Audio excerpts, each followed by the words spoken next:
Good afternoon, everybody. Welcome to another African Live at the Waterhole with Wild Earth. My name is Ben Coley, and I will be with you for the next couple of hours as we explore some of the incredible scenes, hopefully, at a variety of our cameras situated throughout Africa. We have some in South Africa, some in Zimbabwe, even up into Kenya, and hopefully it will live up to expectations as it did yesterday. We had a fantastic day yesterday, filled with some very unusual sightings, which we'll get into a little bit later. But thanks very much for joining me. Don't forget that if you're watching on the app and if you're watching on our website, you can register and send in any questions, comments, anything you'd like to see, anything you'd like to know more about, and I will do my absolute best where I can to answer any of those questions. And if I can't answer those questions, then it gives me some excellent reason to go and do some more research, because every day is a school day, as they say, and it's always interesting to dig up some information on things that we don't know. So please do send in your questions and comments. But we've started this afternoon at Tower Game Lodge in Madikwe in the northwest of South Africa, where those of you who joined us yesterday would have seen something quite special, something that I've never seen either in nearly 20 years of working in the African bush, as we watched a crocodile eating a snake. Now, we weren't sure what snake it was. It was a little bit difficult to ascertain any particular detail from what we were looking at, but my gut said it was some sort of a lapid, some sort of cobra, maybe a snouted or a spitting cobra, because I'm fairly sure I saw a sort of a bit of a flattened neck at one point when the poor lifeless snake was lifted out of the water. But very, very unusual to see. I've seen crocodiles taking mammals, seen crocodiles taking fish, but have never yet seen one until now eating a snake. So that was pretty incredible to watch, certainly. We were having quite a few debates as to what had happened to the snake, because we didn't see any obvious hunting activity from the crocodile. Whether or not the snake was already deceased and on the bottom of the water and the crocodile found it, or possibly the crocodile had grabbed it out of shot and then merely happened to come into shot. But he didn't seem in any particular hurry to digest his food and chew it, but we did see him swallow it, so that was pretty amazing. No sign of our crocodile yet today, although I'm sure he is masquerading somewhere in the murky depths of the waterhole at Tau. But it does look as if we've got a nice little group of wildebeest and of zebra, and it's centre stage at the front what looks to be a grey heron with a few other birds flitting around in the background, enjoying another lovely day up in the northwest.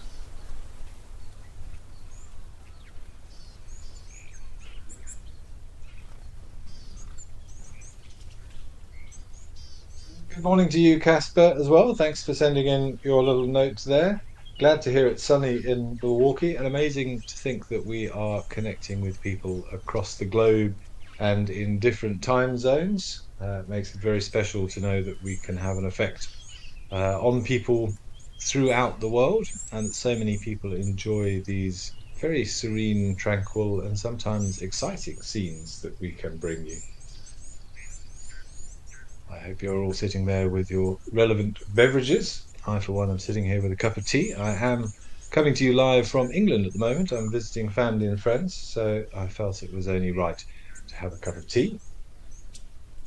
Connie, yes, you're right. There was an amazing sighting yesterday. Say, you just never know what you're going to get. We say it time and time again.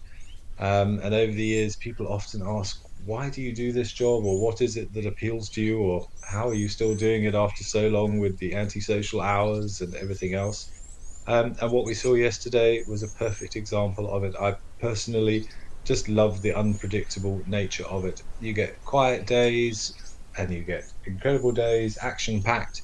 And every so often you see something that you've never seen before, and that's what makes it so special, that unpredictable nature of nature. Seeing how all the organisms interact with one another to create this stable ecosystem, I think is quite the honour. The nanny, good afternoon to you as well from a dreary Derbyshire in the UK. I'm sorry it's dreary where you are, but it is the UK, so unsurprising. Although I have to say, down where I am, which is currently in the southwest, I'm in and around the Dorset area at the moment. We've had a couple of days of I'm not exactly going to say radiant sunshine. Ambient temperature has been pretty cool, but it's been sunny at least. A little more overcast today, but we will take it. There is no rain in the air.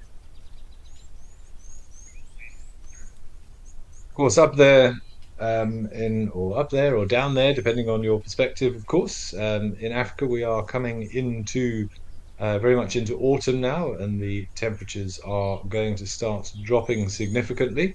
Still be nice and warm during the day, but once the sun drops below the horizon, that ambient air temperature will cool relatively quickly, and by the time we get into midwinter, which of course in the southern hemisphere will be around the July, August time, it can get very cold down to minus figures. And we even do get snow in some parts of the country, so don't be fooled. It may be Africa, but it can also be relatively cool.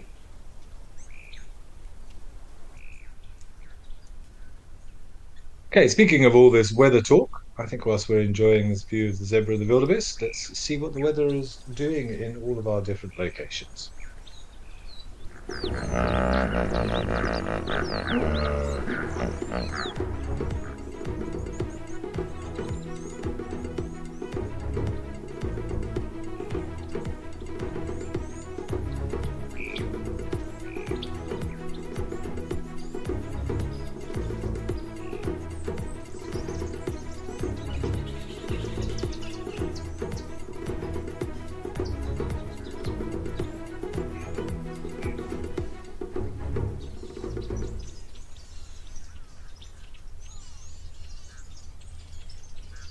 Okay, so you can see for most of the African locations we've got, it's a very nice day. So it looks about 30 degrees in Madikwe, which is a lovely temperature. It's when it gets up into the high 30s and the low 40s, it starts to get a little bit more difficult to deal with. But these animals very much enjoying the afternoon sun. And the perfect place to be next to that fantastic waterhole at Tower. If you've ever stayed at Tower Lodge, you have a perfect view of it from all of the rooms, and it does bring an awful lot of activity to this area of the park, certainly.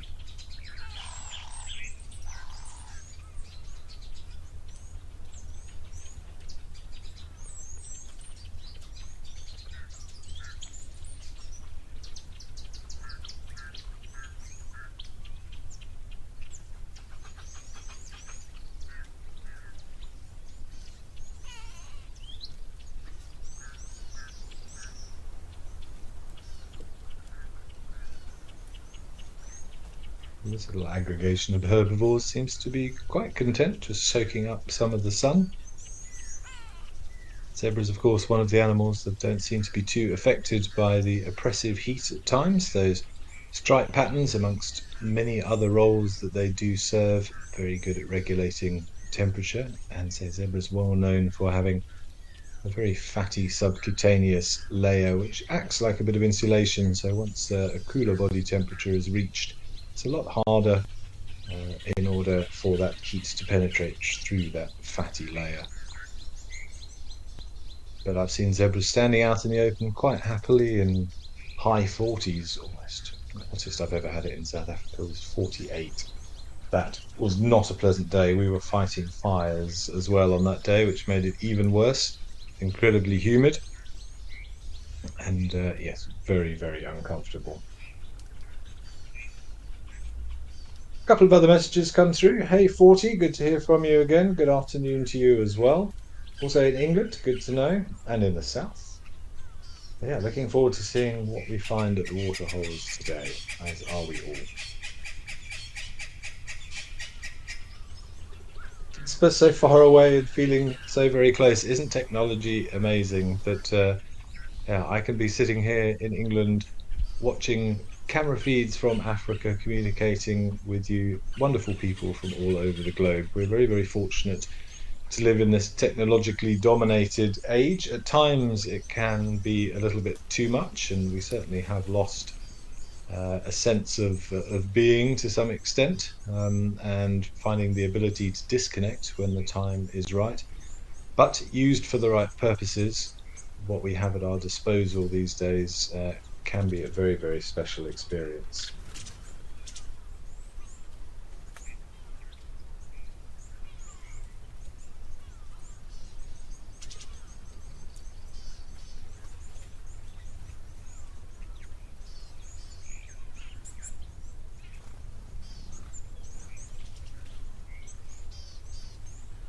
Caitlin Boss, good afternoon to you as well. You want to know whether zebras and wildebeest generally get along? Well, as you can see, yeah, absolutely. There's no great competition between them. They're both herbivores, so there is no predation-prey relationship to worry about there. And like many animals, they often choose to associate together. It's one of the most common groupings of different mammal species that you'll find out in Africa, because they both benefit from one another in a variety of fashions.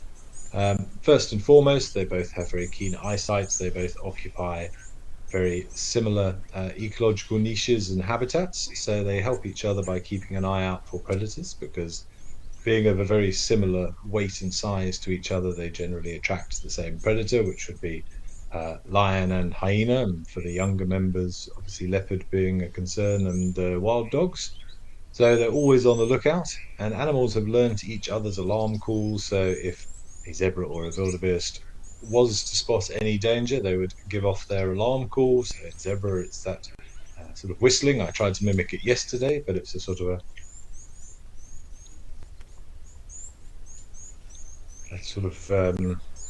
almost like a hooting sound that they give off, and there's the wildebeest snort, and those animals will key off those cues, and also be on the lookout for any danger.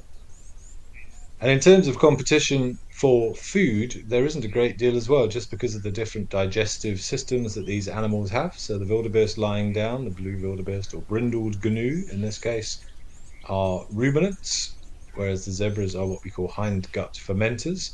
And that means they prefer different types and different quality of produce.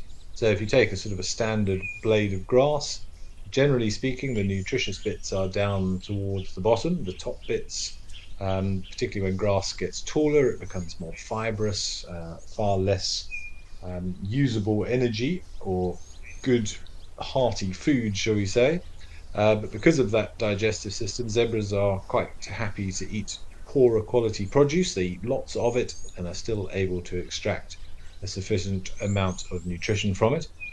Wildebeest, with that four-chambered stomach, because the food stays an awful long time within their digestive tracts, they have to ensure that they're eating high-quality produce because it remains in the body for quite some time. So they prefer much shorter grass, and they're very, very picky, wildebeest, actually.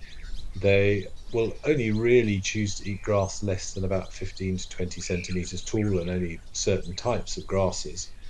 So between the two of them, they do what's called facultative grazing, where they benefit one another. The zebra eats the top part of the grass, and then that makes the grass more manageable, or produces or gives access to the wildebeest to eat that lower portion of the grass, which is far better for them.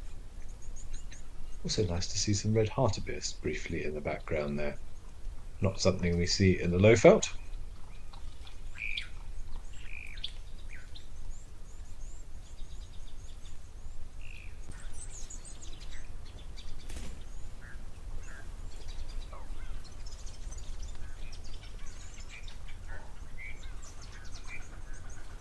Tara, very good afternoon to you as well. You wanted to know if I've visited any of the waterhole locations. Well, this one I certainly have been to on a couple of occasions. Tower Game Lodge. I've done some work up in Madikwe, done some stargazing evenings and some astronomy training at various lodges up in Madikwe over the years, as well as visiting friends up there.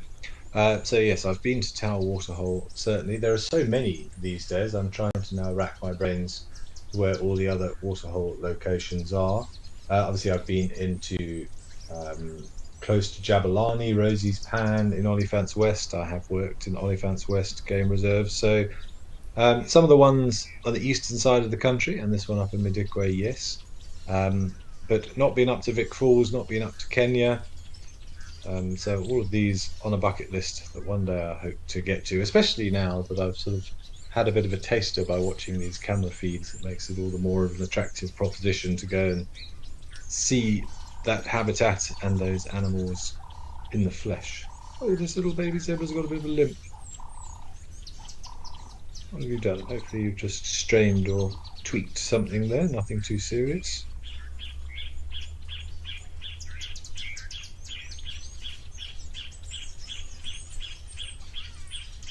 I think that sort of maternal and paternal instinct always kicks in when we see a young animal that looks like it's struggling a little bit.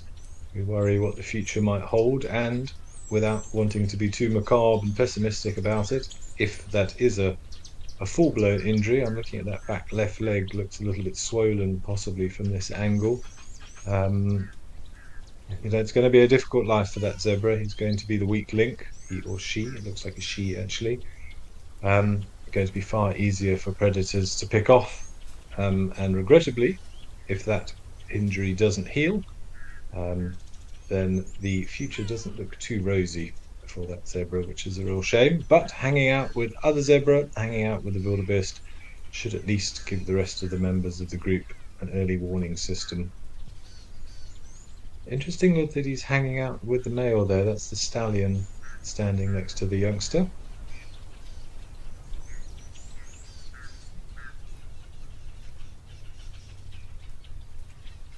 And we do see some paternal instinct amongst zebra stallions. Of course, it's a harem system we mentioned yesterday. So one male with a group of 4, 5, 6 females with whom he will hopefully father some offspring.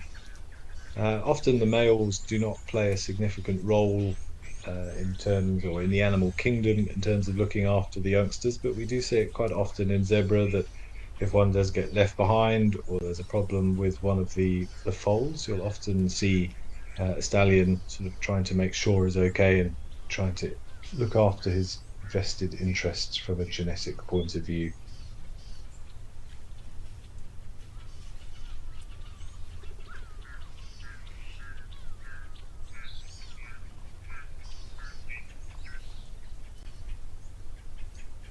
Another little one here at the front looks like it might be having a drink.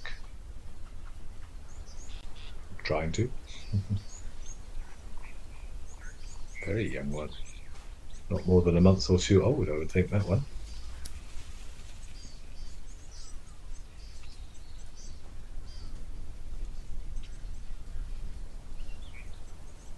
Wesley, good afternoon or morning or evening, depending on your location, of course. You wanted to know what the survival rate of baby zebras are at Tau Lodge. Um, Honestly, I wouldn't know at a very specific location, nor do I know the official statistic of what a zebra survival rate is. Unfortunately, they are, of course, susceptible to predation. Tau Lodge, well, Madikwe in general does have a very healthy population of lion, certainly, which would be their predominant predator.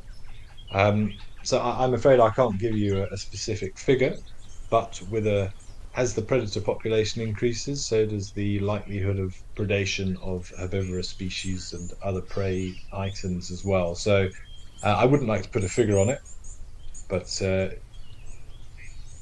just trying to think. I mean, it depends.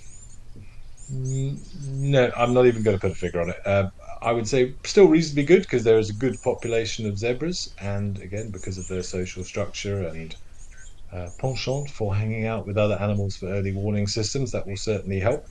But I don't know an official figure, unfortunately.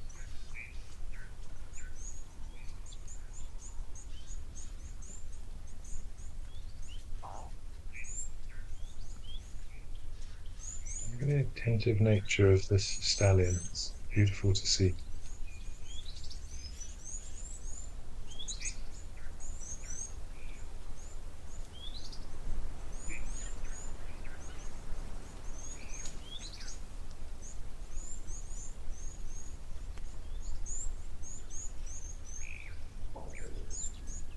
The youngsters had a quick drink and is now waiting for everybody to move off. Of course, young zebras getting a lot of their fluid requirements from mother's nutritious milk, so they don't need to spend as much time drinking water at this time of their lives.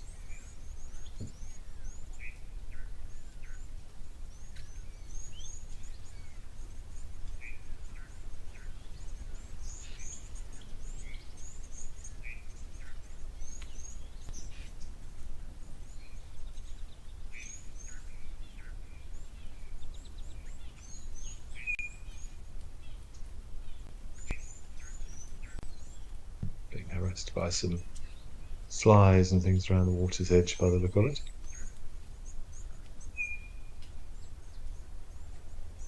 Okay, well, it seems it's not just the zebras having a drink this morning. I believe we've got some activity at the aforementioned Rosie's Pan in Olifants West. Let's go see who's joined us there.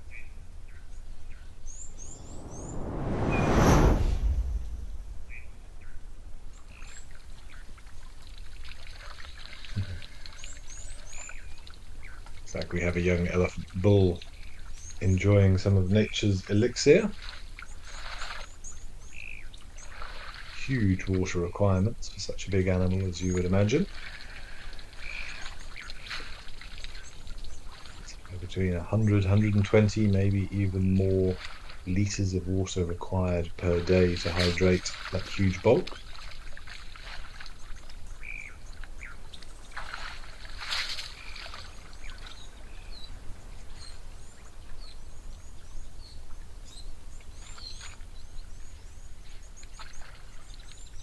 And a good excuse for a little bit of body paint as well.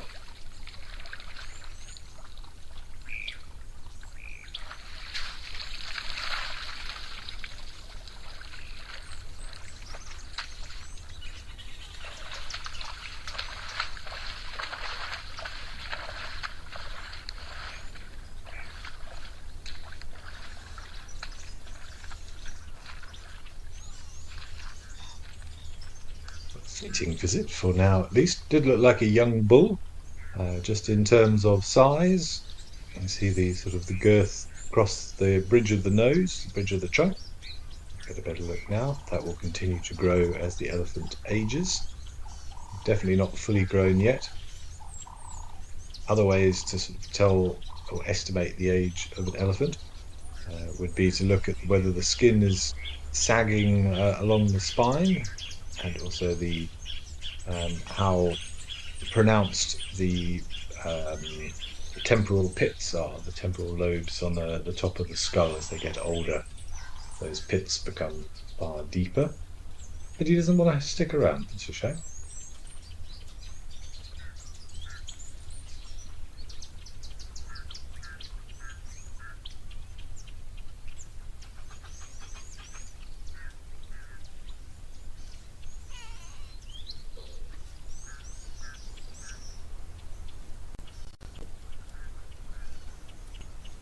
Okay, well, this elephant seems to have disappeared, but it sounds like we may have another elephant at another location having a drink. Let's quickly hop over there.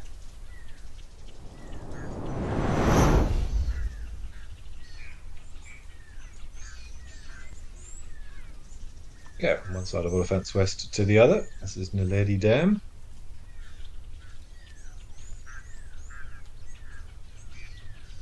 A bit of a timeshare going on at that little concrete waterhole there.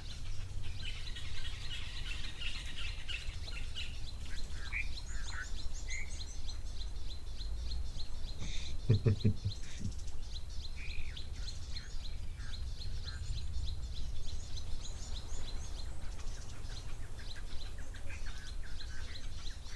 thought it was a little strange that the first one vacated so quickly. I think perhaps thought it was a bigger elephant coming in, and then realised that maybe it wasn't such a formidable foe, and decided to just prove a little point.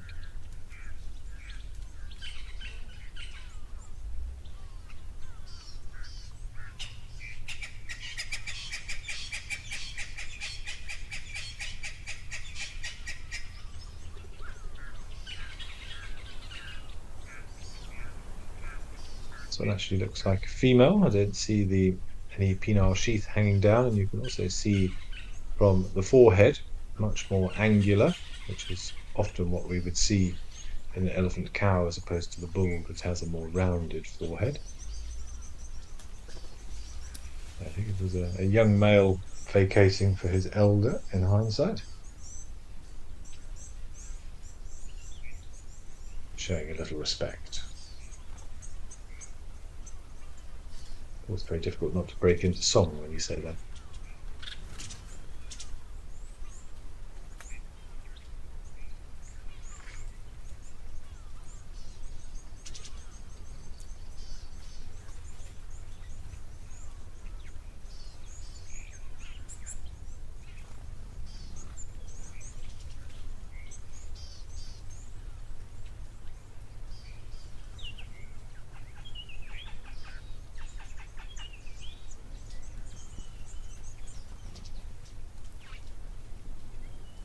I assume there is a pump within that concrete. Looks like a little bit like a well there. All the elephants choosing to drink out of there as opposed to the waterhole itself just to the left.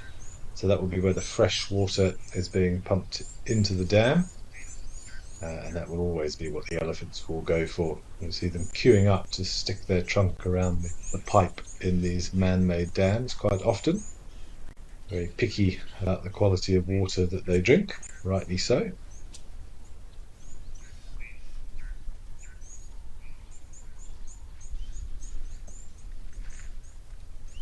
A bit of a shower.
You see the young male there just raised his trunk towards the back of the female there. Would have just been a quick test of the urine.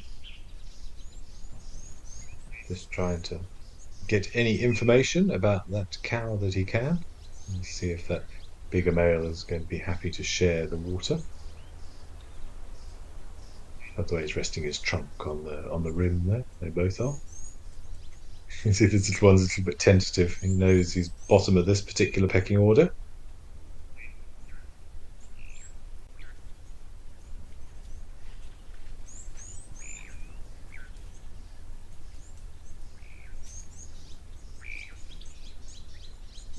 It looks like he's going to be tolerated. The elephants probably know that there's a plentiful supply of water. But interesting little bit of behaviour where we saw the young male there just flick his trunk in the female's general direction, tying in nicely to your question, Tracy, with how do elephants communicate with each other? Well, that is a huge topic, one that we're still learning about. The answer is in all ways, basically. They'll incorporate pretty much all of the senses. Visual senses, we can see that in the way that a musting bull, so a male elephant who's coming into sort of reproductive mode, increasing in testosterone. You can see by the way that they walk down the road, they have this swagger, this confident air about them, and they will posture with each other in terms of visual communication. Certainly tactile communication is very, very important as well. Touch, we'll see it often when two elephants are interacting with each other. Ooh, slip. Touching each other with those sensitive trunks. And we see some lovely exchanges sometimes between youngsters and their mothers, where they're putting their trunks into each other's mouths. Just very, very sort of tender moments. But the most important, well, the two most important for elephant will be next on the list, I would suggest, will be sound. Of course, elephants famous for their trumpets and their rumblings, but there's an awful lot of audio communication that goes on between elephants which we are not privy to because our ears are not as sensitive. Imagine an animal of that size with that sort of pinnae, the sort of the earlobe around them. Very, very sensitive to picking up sound, and elephants can hear a much lower frequency than we can with our ears, down to about 10 or 12 hertz, whereas we can only get down to about 20 hertz.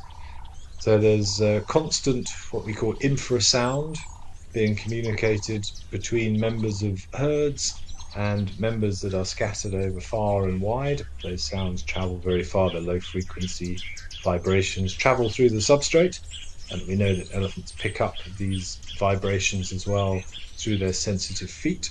And you'll often see an elephant kind of standing motionless, stock still, and then will continue on what it's doing. More often than not, it's listening to a message that's being passed from long distances. Lots and lots of examples of danger in particular being passed. Females giving off specific rumbles when they're coming into heat, which are picked up by males in must, who will then try and sort of center in on that location for an opportunity to mate. But as with most animals, the most important is the sense of smell. Pheromones, olfactory communication. We see it all the time in animals. Remember, every animal gives off a very distinct scent, particularly found with the pheromones and the hormones released within the urine and the dung.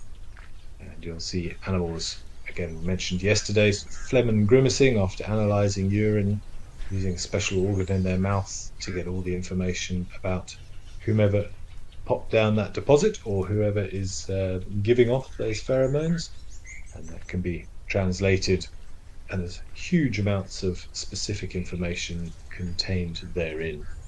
So that's a real minefield, but it's a very, very big subject, elephant communication, and a fascinating one at that.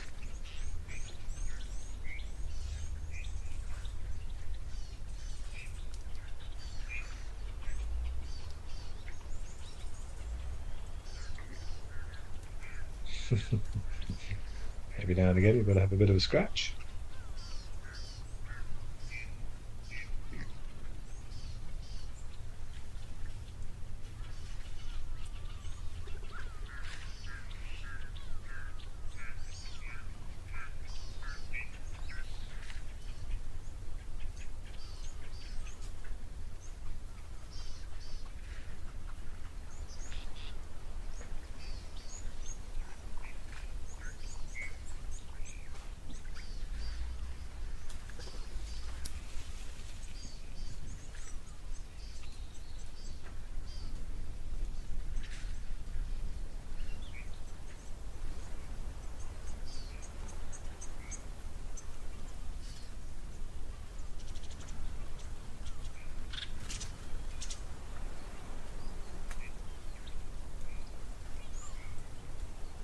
Questions are coming in thick and fast today. Thank you very much for that. We love hearing from you. Freddie, what other animals are picky with the quality of water that they drink? I purposely gave myself a little bit of time to think on that one, because certainly if you ask me what the most picky, I would most definitely say elephant. Um, I'm struggling to think of anything else off the top of my head which is supremely picky about the quality. I mean, most animals will choose to take fresher water over stagnant water.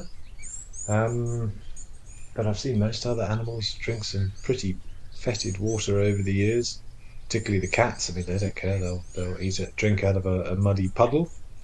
Um, I honestly can't think of anything else immediately that is as picky as an elephant. So I think water is water, and most of these animals have got the necessary bacteria and enzymes in the stomach to deal with a lot of the stuff you find in some of these waters. Of course, incredibly stagnant. Here, oh, look at the tactile communication.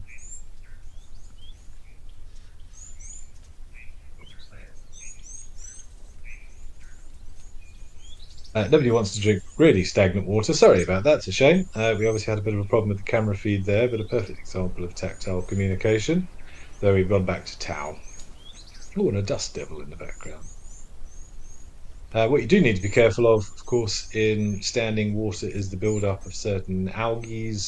You get the cyanobacteria and the blue-green algae, which is a great source of food for many of the wading birds and things, but too much of it can be a bad thing. You get in the ocean we have things that are called red tides. If you have a real influx of that cyanobacteria, that photosynthetic plant life, that can actually poison the water and make it toxic and lead to deaths. Occasionally, you do find waterholes being closed in reserves because there has been an outbreak of particular cyanobacteria that can be detrimental to animals.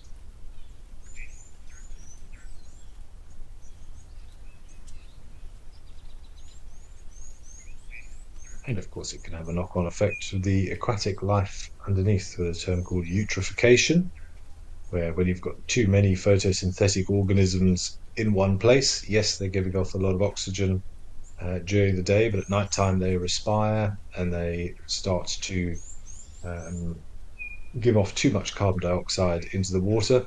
That is a hindrance to the things living in the water, and a thick blanket of material will also block out light, which is able to reach the lower depths. Of course, most organisms on this planet rely on um, light for photosynthesis, particularly of the plant-based variety.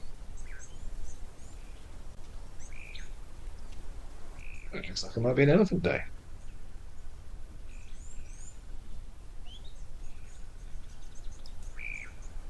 But Freddie, if anything else pops into my head, I will let you know. Sometimes random memories and knowledge and things that you've read and seen do tend to just miraculously appear in the brain. I'll let you know if it happens.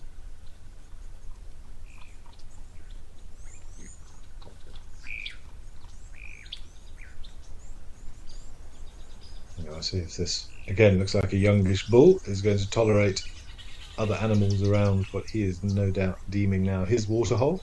See if we have any chasing off of the animals. But it's a big waterhole there at Tower, so I think plenty of space to go around.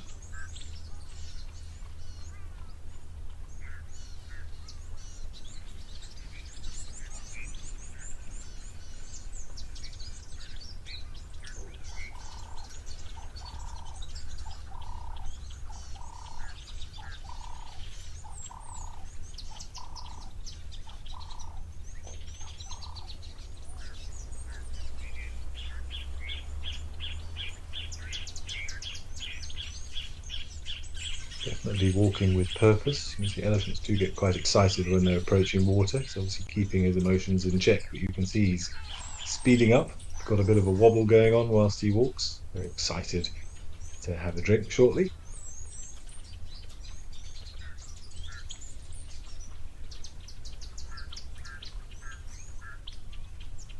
Come down to the water here, don't disappear off to the left. It's a bit shy, that one. Lenny, you're asking, have I ever seen an elephant give birth? Regrettably, I have not. No, and I don't know very many people who ever have, despite the number of elephants. It's a very rare phenomenon to actually witness one giving birth. I've seen footage of it, of course, online and on YouTube and things where recordings have been made. But often happens in quite dense vegetation and often happens during the night time as well. And even if you were there, you need to be very, very careful because the whole herd will go into almost a state of frenzy. It's not like with many animals, like the zebra and the wildebeest there, which will go off and find somewhere quiet and secluded and have their baby alone off in the thickets somewhere. It's very much a family occasion for elephants. All the other members of the group will be milling around. They'll be very, very excited. You'll see lots of temporal gland secretions from the females as these sort of emotions manifest themselves physically with the release of hormones.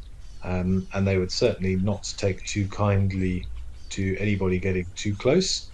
They're also on high alert for predators because the animal giving birth is very vulnerable. And of course, a young calf potentially would be easy pickings.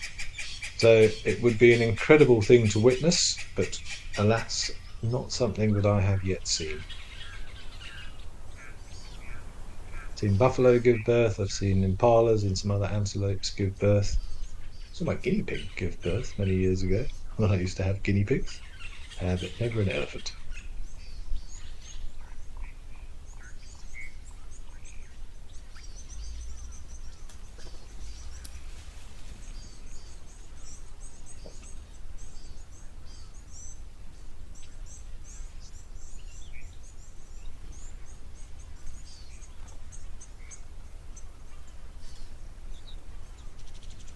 John, buddy, you back to our water debate there. No, hyenas aren't picky at all. Agreed. Um, and they do wee in the water at the same time, as do many other animals as well. I, for one, if I was going to choose water, would probably not urinate in the water that I was going to be drinking. That doesn't particularly, it would be diluted. But no, hyenas not known for their their sanitation and general hygiene, that's for sure. And you can smell it on them as well, it has to be said. particularly lazy. I've seen a lot of the cats do that, just lying. They just lie and they urinate where they're lying as well. But buffalo, particularly the buffalo, come down and drink, and they all wade into the water. And I'm sure they're sort of stimulated to do so by the water and maybe the sploshing around of the water, but they often urinate and defecate in the water. I always feel rather sorry for the other animals, particularly any resident hippos in there. I think that's rather disrespectful.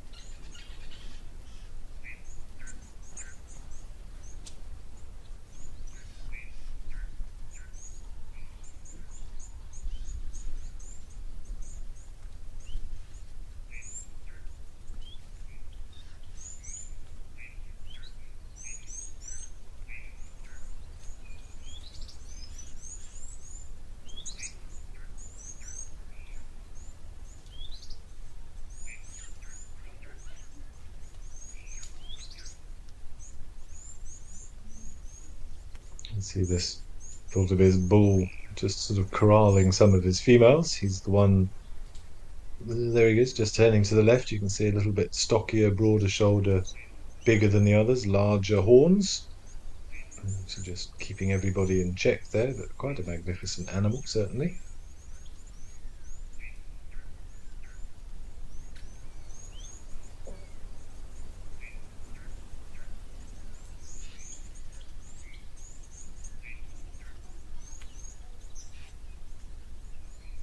It's slightly different between the wildebeest and the zebra in terms of their territoriality. Look how much bigger he is than the females. He's actually a beautiful specimen. So a male wildebeest will be territorial over an area. He will scent mark it with his middens. He will scrape the ground. He's got glands in between his front hooves, which are known as pedal glands. He's got preorbital glands in front of his eyes that you'll often see. You'll see him rubbing it on trees and things, usually next to a midden. In fact, if you ever find a wildebeest midden, you'll often find a dark stain on a tree next to it, if there is one. And if you actually sort of breathe on it, that reactivates some of the scent, and you can smell a sort of a musky odor that's come from those glands. So the wildebeest is dominant over an area, and he will quite happily accept any females wandering into that area and try and keep them within his area for mating opportunities, where the zebra is not dominant over an area, but is dominant over his females. So again, wonderful way of nature to do the same thing differently. If we all did things exactly the same way, there would be far too much competition. And both seem to work.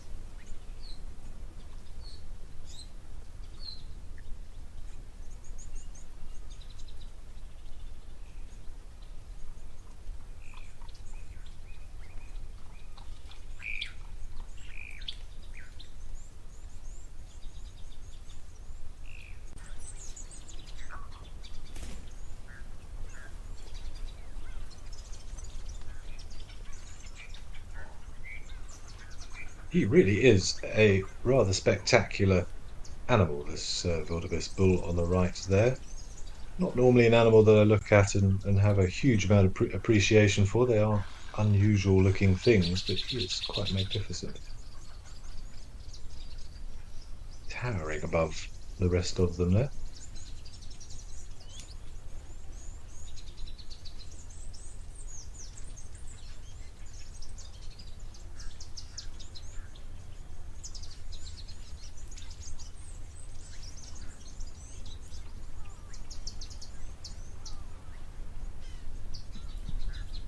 He seems very alert. I wonder if the other group of wildebeest, if the male is up and posturing around, if there's another one there, because he looks very concerned with where everybody is. Keeping a good lookout, more so than normal, I would suggest.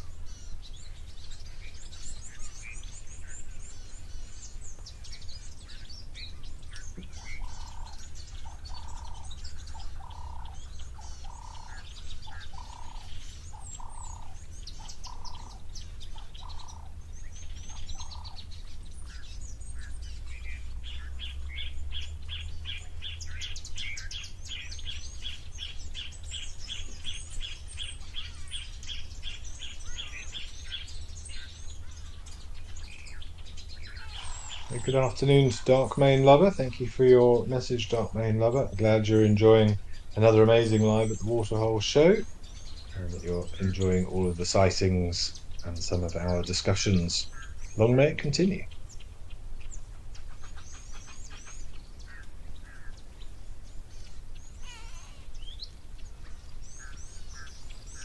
Let's do a quick scan over the foreground to see what else we can find.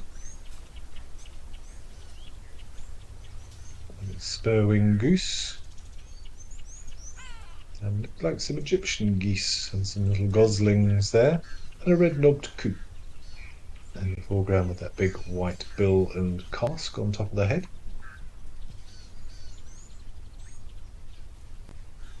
Oh, possibly the reflection of an elephant.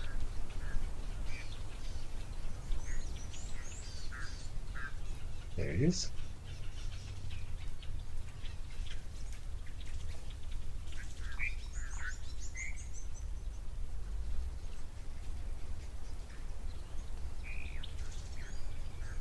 Miriam, you're asking why elephants have thicker front legs than rear legs. Well, it's all to do with weight, support, and structure, really. If you think of an elephant, the majority. Oh, I wonder if we're going to get. Oh, I thought the elephant might have had a little word with those wildebeest. He's still there yet. This is a big boy. It's all to do with weight distribution, Miriam, to be honest. If you look at the physiology of an elephant, the way he's put together, the front half, as is the case with most mammals, is much, much heavier than the back half. You think about the front legs have got to take the weight of those big, broad shoulders, the head, the tusks, the trunk, which is all muscle and therefore very, very heavy. So you need to have a much sturdier, or two much sturdier pillars in order to take that extra weight. But even just that head part of a full-grown elephant like this will weigh best part of a ton, if not more, depending on the size of the tusks, because ivory is also quite heavy, very densely packed. The back legs really only have to support the weight of the pelvis, which is nowhere near as much. So it's important to distribute the weight evenly and make sure you have enough of a support structure to do so. So also you can see the shape of the feet as well. Those front feet of the elephant you can see are nice and round, and the back feet are more oval and sort of elongated in shape, which you can see very clearly in their tracks if you see them on the ground. And you'll almost always find that the front foot of an animal is bigger than the back foot.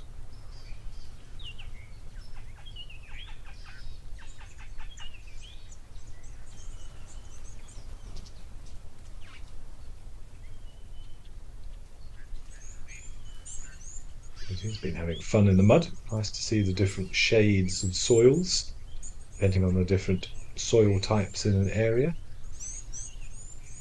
And quite iron rich, some of that soil by the look of it, with that reddish colour as opposed to this much more sort of clay based and more mineral sparse soil here.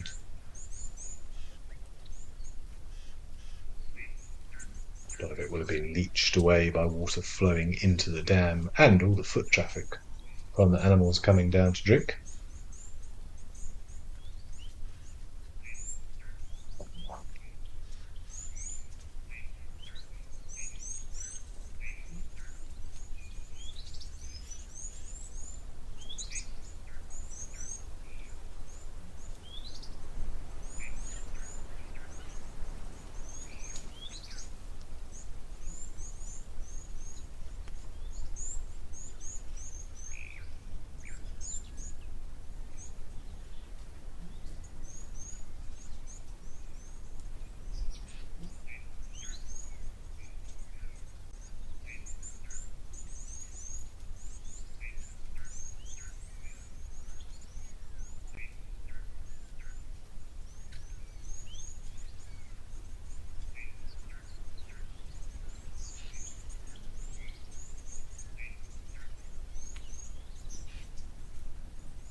This is certainly a big boy. I think pushing a good, maybe up to about 6 tons. Definitely a full-grown elephant bull, this one, in comparison to the other elephants that we've been seeing thus far. We've all seen relative sort of teenagers and maybe early 20s. This is a big boy, probably. I'd like to have a look at his those depressions on his forehead to get a better estimation. But I would think probably certainly into his late 30s at least to this one, looking at his general bulk. So you do pretty much keep growing as an elephant. The older you get, the bigger you get.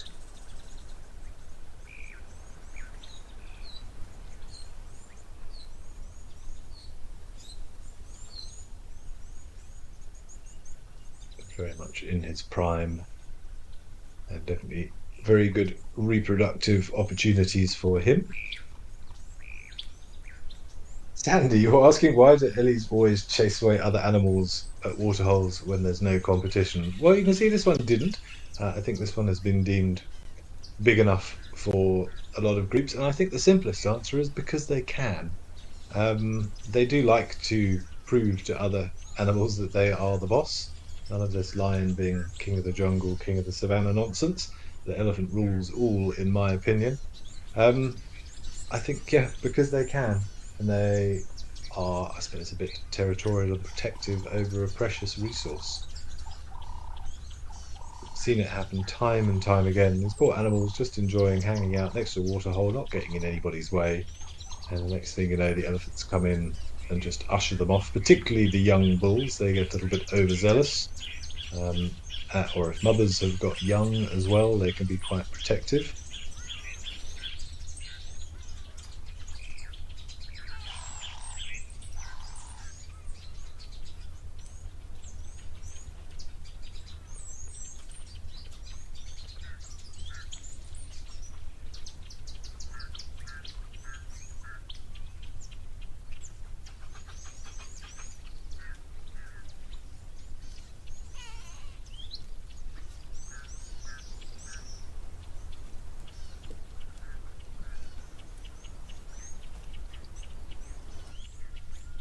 Staying on the vein of elephants drinking, Juliet would like to know whether elephants have a valve in their trunk to stop them sniffing water into their lungs. Yes, exactly that.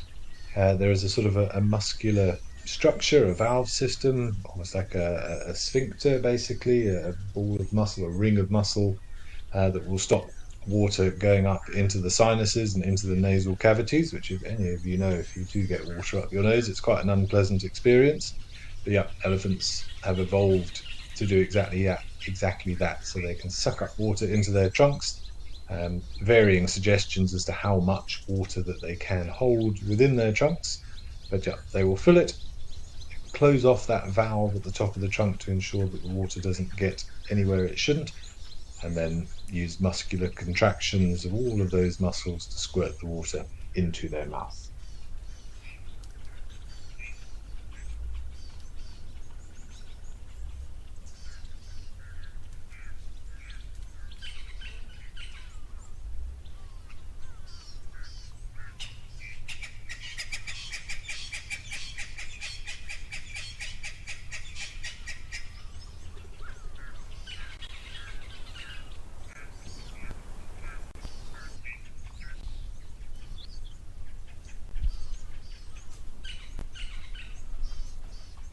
Beautiful scene now of this lone elephant just gliding. It's incredible an animal that weighs multiple tons can glide and move with such seeming efficiency across the landscape. It just looks very natural, like it's meant to be.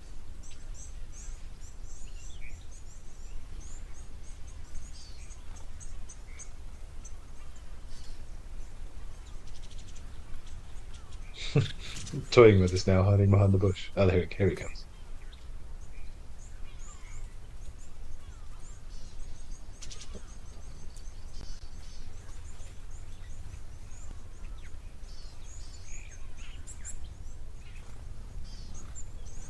And it is incredible how quiet they can move. We saw earlier, every time they put their feet down, those big spongy pads sort of spreading out, absorbing that great weight. Acts like a perfect shock absorber. and it's very easy for an elephant to slip past unnoticed, incredibly quiet.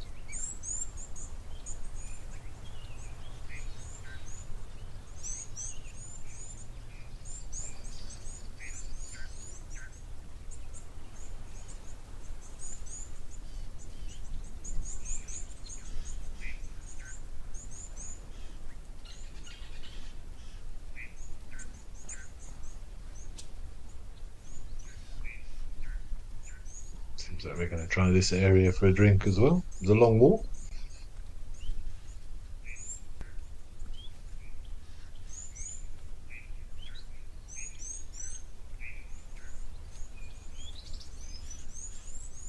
Or maybe we'll more of a dust bathe on this part of the pond. Or a mud splatter.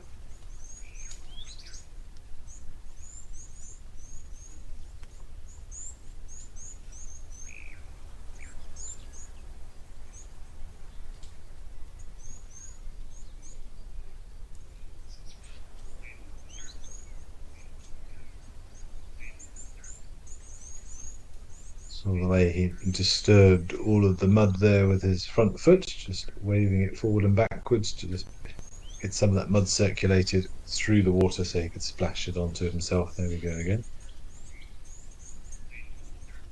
Artificial sunblock. Of course, mammals we were discussing yesterday lack that genetic pigment or that genetic coding of what's called gadusol, which is used in many other organisms, reptiles, birds, amphibians, fish, which act as a natural sunblock. Mammals not privy to that.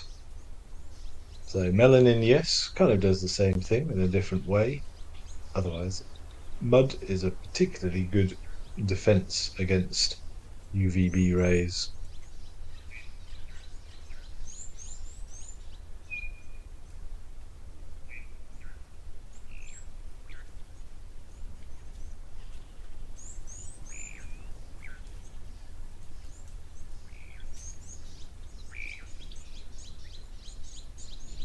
And heat in general, for that matter.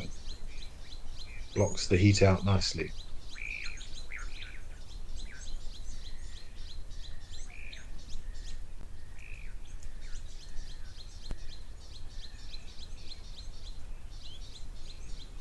Let's see if we're happy to share our mud.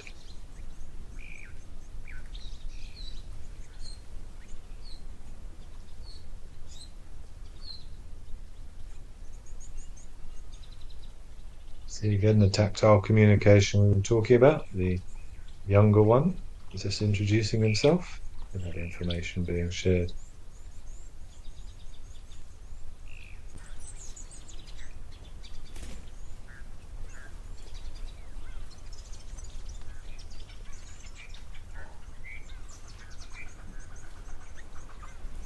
Beautifully tender moments from such potentially devastating creatures.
That was very special, particularly that little bit of tactile communication with the trunks.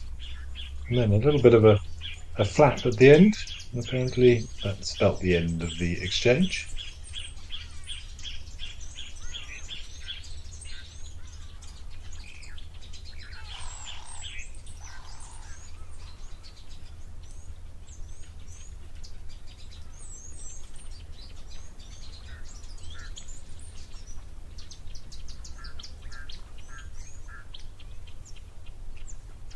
Miriam, you're very welcome. I'm glad you enjoyed my answer. We try to answer everything we can out here. But say, please do keep the questions coming. Um, I always find it's far better to have more of an interactive experience. No one really wants me just giving you all a monologue for 2 hours. So always happy to answer any questions, big or small. There's no such thing as a stupid question, and we all learn from each other. I'm glad you are enjoying everything. And Dark Main Lover, you're asking, isn't albino elephant considered a pink elephant? Um, well, we're getting into semantics a little bit now, aren't we? It depends what you consider a pink elephant, really. But certainly, elephants that lack melanin um, will have a much more of a pinker hue to them. I have seen some pinkish elephants. I've never seen a true albino elephant. Remember that true albinism is the absolute absence of any melanin whatsoever, and the most um, what's the word I'm looking for? The most obvious reason for obvious thing to see of a true albino is the red color eyes, because all eye pigment have some form of melanin in them. Whether you have blue eyes, green eyes, brown eyes, it's just different amounts of melanin and the structure of the collagen in the eyes. But a true albino will have absolutely no melanin and therefore red colored eyes. So I've never seen a red colored eyed elephant. I've seen pinkish elephants with bluey coloured eyes, which is again less melanin, so you could argue that's a form of leucism. But I've never seen a true albino. So I think it rather depends, Dark Main Lover, on what you consider a pink elephant. But leucistic elephants do certainly manifest as a more pink colour because of the lack of dark pigment.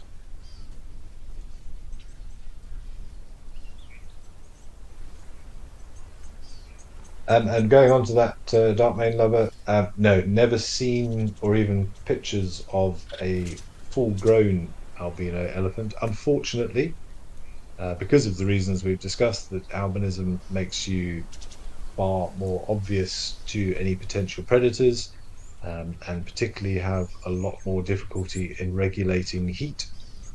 In hot temperatures such as those found in Africa, your chances of getting to adulthood, unfortunately, are not great. And added to that as well, unfortunately, because of what may be considered a deficit, your chances of mating are not going to be great either. Females will often choose males based upon their characteristics, upon their size, upon birds, for example, and their colorations.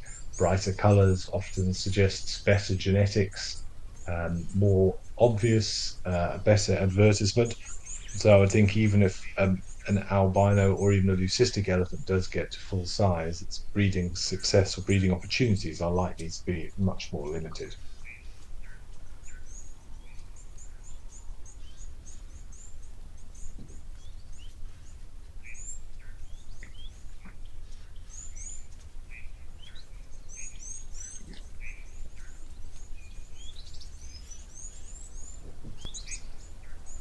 Mindy Power, you're saying yes, if you're seeing elephants for the first time, you'd think they're brown instead of grey. Well, in this area, you would.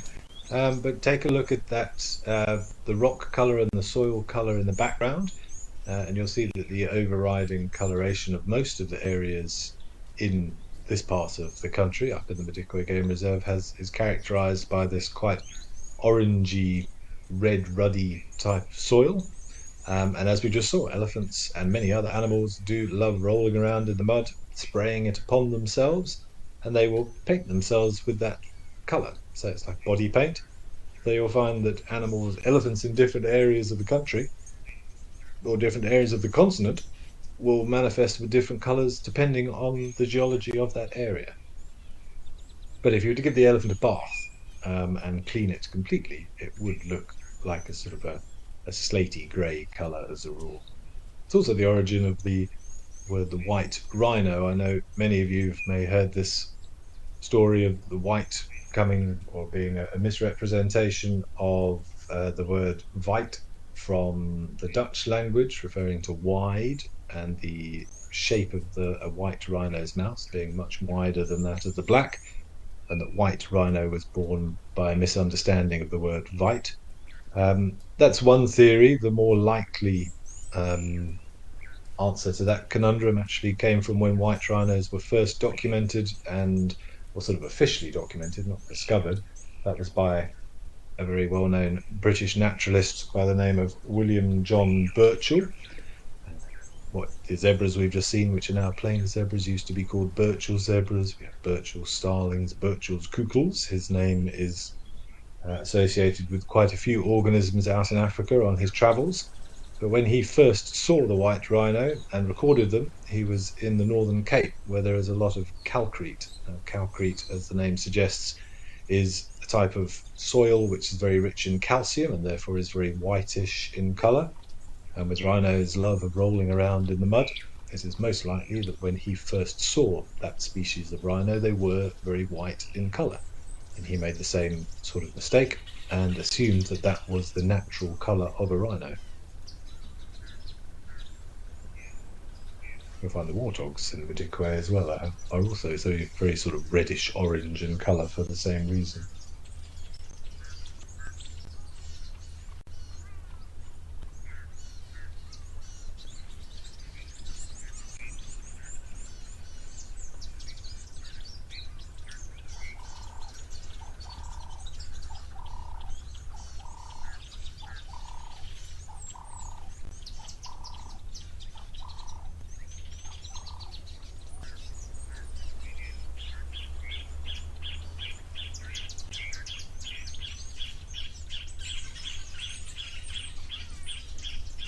Dark Bane Lover, good. I'm glad I've managed to give you some information there on leucistic elephants and pink elephants and albino elephants. Glad to have been of help. Yeah, keep the questions coming. It's wonderful to have so many questions and comments coming through today. Please do keep it up, everybody. And I hope you're enjoying what we've seen thus far. Well over halfway already and lots of activity.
Well, things seem to have settled down a little bit at Tower now, but that was a lovely half an hour or so spent there, or 20 minutes.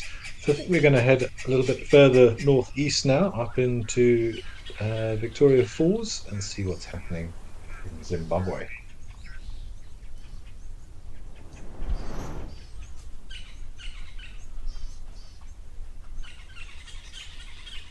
Right, beautiful close-up view of a hooded vulture. Sunning himself, wings open, absorbing all of that sunlight, warming up the muscles in those wings.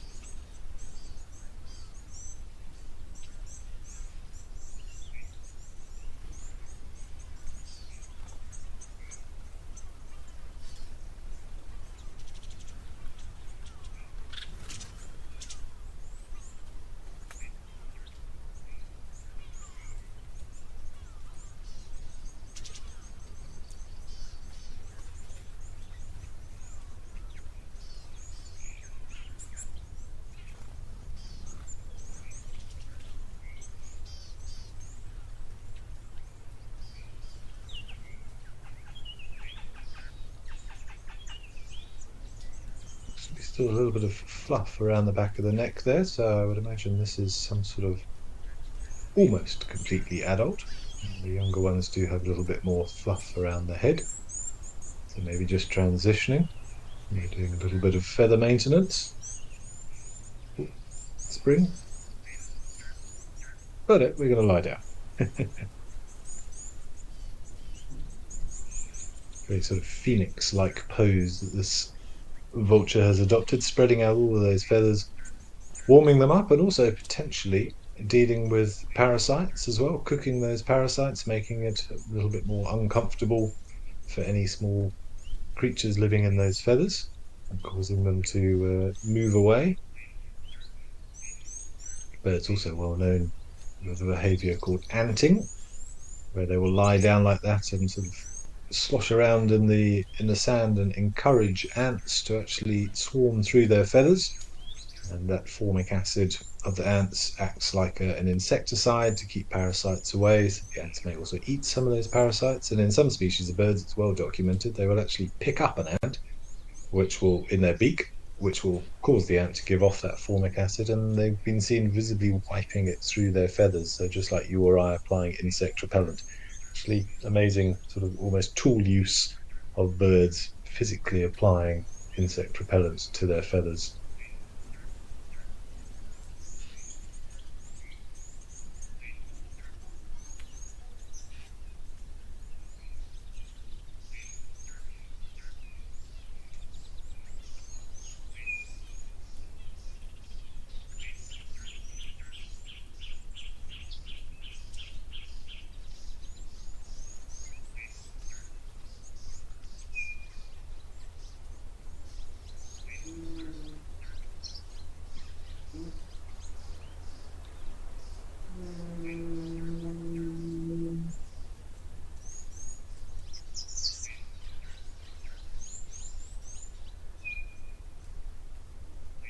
So just be doing some general maintenance of those feathers, particularly the flight feathers, making sure they're all zipped up nicely. If you've ever run your fingers the wrong way along a feather and you see all those little barbs come apart, all the little filaments, and then very easy to run your finger the correct way up the feather and zip everything back together. There are little things called barbacells and barbacules on those little veins of the feathers, which lock almost like Velcro into position. It's kind of like a zip. And if they do come apart and they're not very efficient, that makes flight a lot more difficult. So you'll often see birds running their beaks through their feathers and just making sure that they've got a nice solid plane, particularly on the leading edge of the feathers, to make flight more efficient. But you'll see that as quite a distinctive behaviour. This very much is a grooming session being indulged upon by this hooded vulture.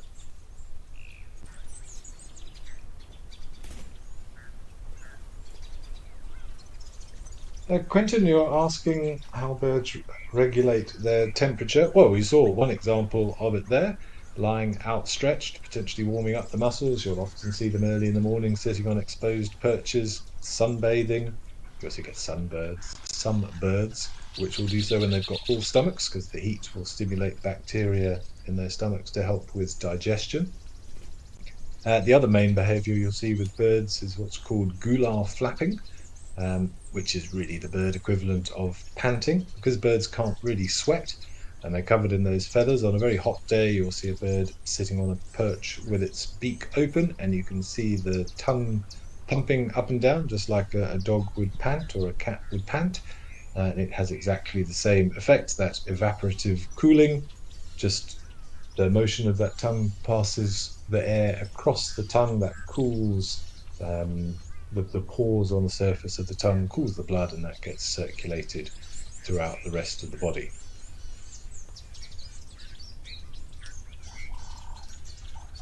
The other way you'll see them deal with temperature is to do with their legs, because they have bare legs, most birds, with the exception of the true eagles. So if it's particularly cool or particularly warm, you might see them standing on, or particularly cool, I should say, standing on one leg. That will eliminate some heat loss through that exposed skin. And we mentioned it a couple of days ago, or possibly yesterday, particularly with the marabou storks we often see here at Vic Falls Safari Lodge. And other birds known to do it as well, behaviour called hydrosis, where birds actively defecate on their legs, and that white, very concentrated uric acid secretion helps to reflect heat off the legs.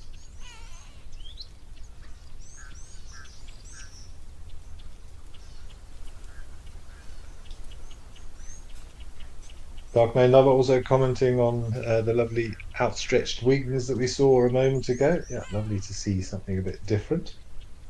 Prairie Dog also commenting that this is epic sighting. Excellent work by our zoomies, controlling the camera. I have no control over what we're looking at. And of course, our wonderful directors. Chulu is with me at the moment in Zimbabwe, I doubt it, in Johannesburg, along with the rest of the team. Sandy Franklin, you thought that vulture was funny, and you've never seen them do that before. It's often you'll often see vultures standing there with their wings outspread like that. Sometimes you see great big groups of them doing it.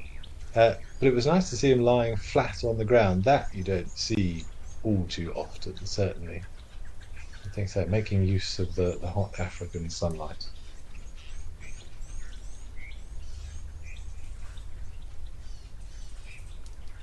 Casper also commenting on the vultures and their huge wingspan. They are very, very impressive birds, and you have to feel a little bit sorry for the vultures. So they do get a lot of bad press ever since the days of the Lion King and Jungle Book and those sorts of things. They've always been seen in a very negative light, but they are very, very impressive birds and hugely important to the environment from a sanitation perspective. But yeah, massive wingspans, good couple of meters long or wide. Oh, look at that beautiful kudu bull.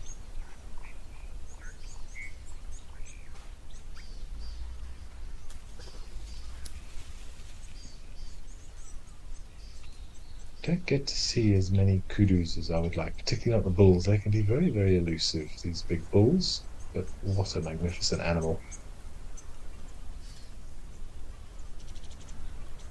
Of course, sandparks in Southern Africa or South Africa, that's their logo, the kudu kop, kudu head.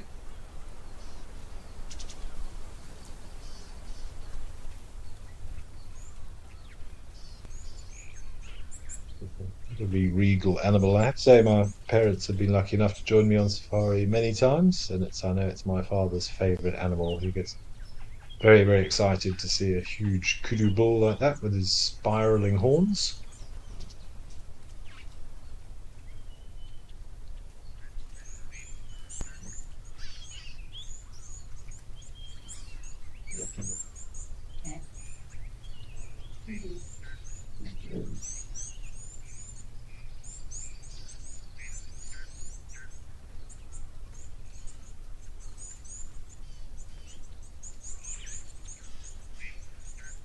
Going back to the vultures, I see Dark Main Lover's been in contact again. Are there any vultures going extinct because of humans poisoning them and killing them? Yeah, unfortunately, pretty much all of them. Dark Main Lover, to be honest, pretty much all vultures are becoming endangered these days because of poisoning for traditional medicines, um, that alleged power of foresight, predicting the future because of vultures' uncanny ability to allegedly predict an animal's demise and also just to appear seemingly out of nowhere at a carcass. So that is a big problem within the traditional muti trade, as it's known. And also in recent years, because of the increase in rhino poaching, then we are seeing a lot of vultures unfortunately being poisoned because poachers have been known to poison rhino carcasses after they have killed them because they know that vultures will give away the position of a carcass and that will alert the authorities. So if they can reduce the number of vultures circling, attracting attention to a particular area, then better chance for them to get away.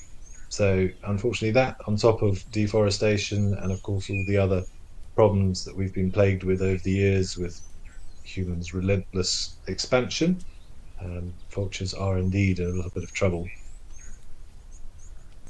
So we seem to have a rather static kudu at the moment. It's like one or two feed issues with the camera.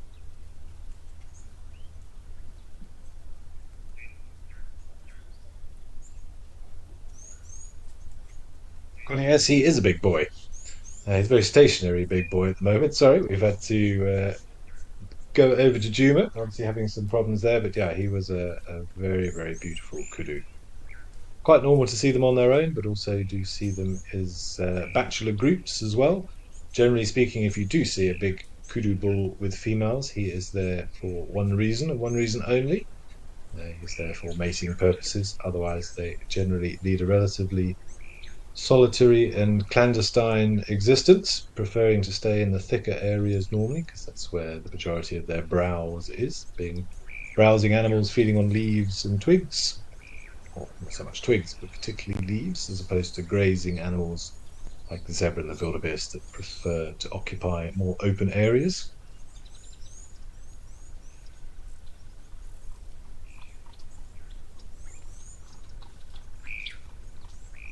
Nice to see my old stomping ground at Juma. Hope to have a chance to get back there at some point in the next few months, I hope.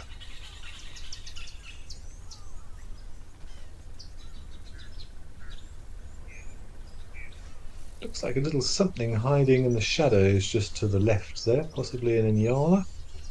You can see some movement just to the left of that skeletal leadwood tree there.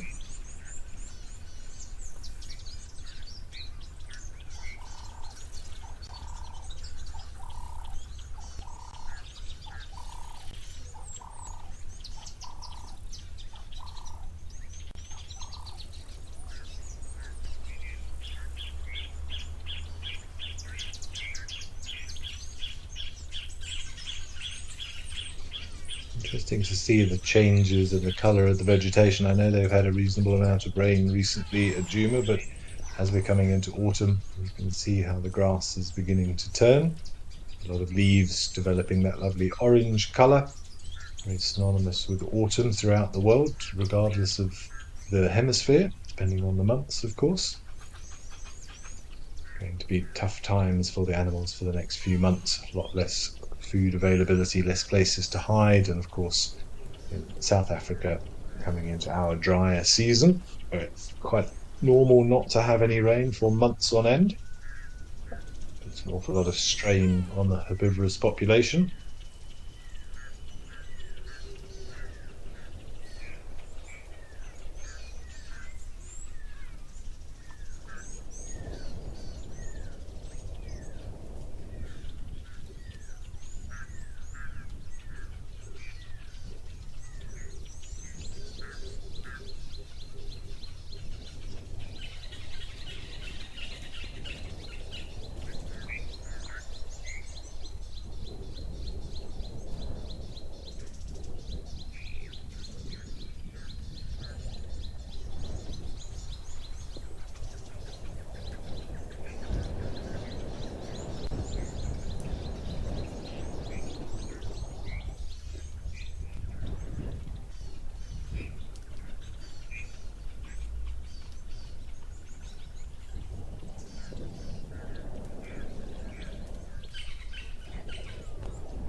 So I see the Lily Dam is still a hive of activity with our elephants. And look at the little ones all clambering to get into the little well, make use fresh water. How awesome to see.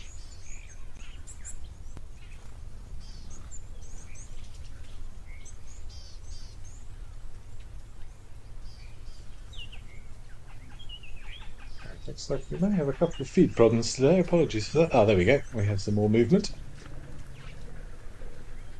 These two having a little bit of a discussion on the water's edge.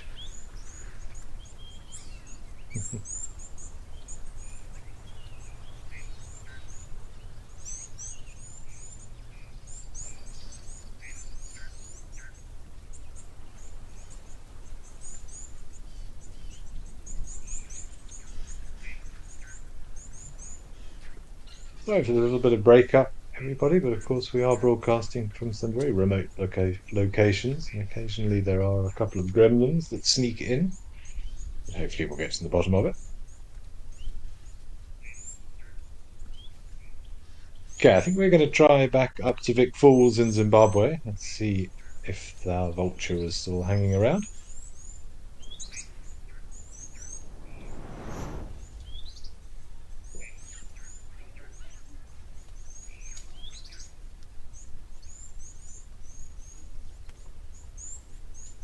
So again, you can see the very red soil there, similar to that of Madikwe, different to the eastern side of the country and other areas. Any elephants that we were to see in this area would also be characterized by that very red coloration. It looks like some lovely mapani trees in the foreground. And again, you can see the colors beginning to change. We've got some lovely shades of green and orange and yellow.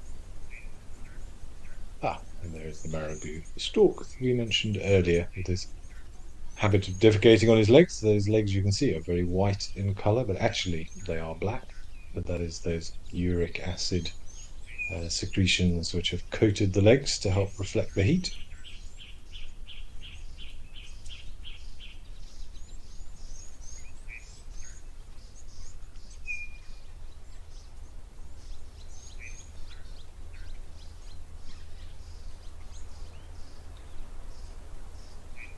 But it is a spectacular time of year, particularly to photograph with all those changing colours.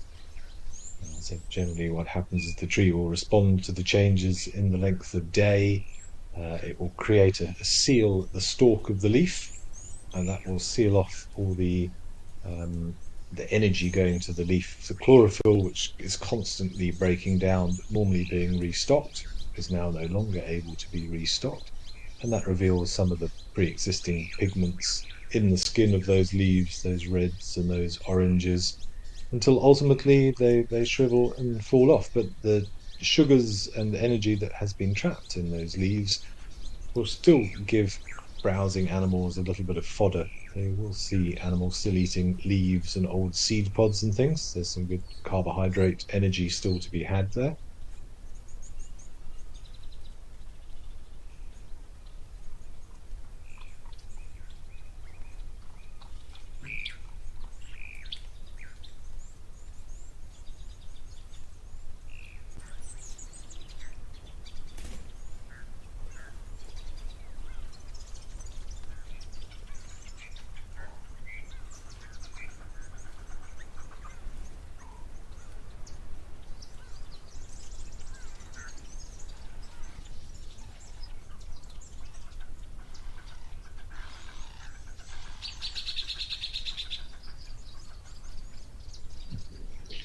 Dexterous neck that these birds have in order to reach some of those parts.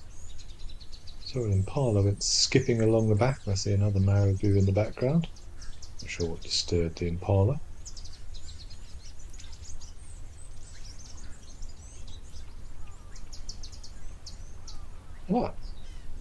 Another kudu. Maybe that's what disturbed the impala. How great to see yet another awesome kudu bull.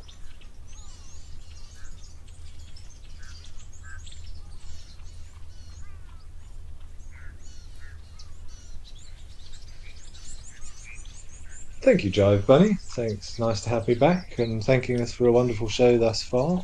Oh, it's a wonderful show every day. Nature doesn't need much help. There's always something to find and something to see and something to learn for all of us, but I'm glad you're enjoying it. Jackie Darling, where's my favourite place to go and what is on my bucket list?